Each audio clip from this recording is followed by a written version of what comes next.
An increasing number of YouTube users are enjoying the diverse content the platform offers, from educational videos to entertaining clips. However, as the number of channels we subscribe to grows, the issue of privacy becomes increasingly important. With the aim of enabling you to freely explore your favorite content without worrying about revealing your interests, this tutorial will show you how to keep your YouTube subscriptions private. In a few simple steps, you will learn how to effectively manage your subscriptions while preserving your privacy intact. The first step is to open the YouTube application on your phone.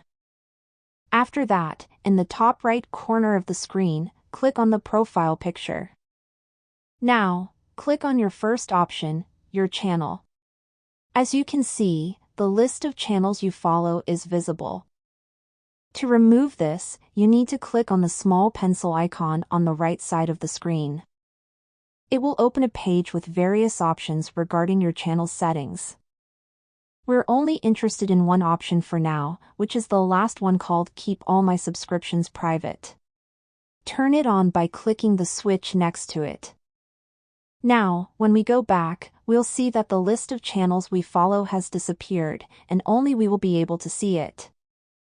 We hope we've helped you in this quick tutorial.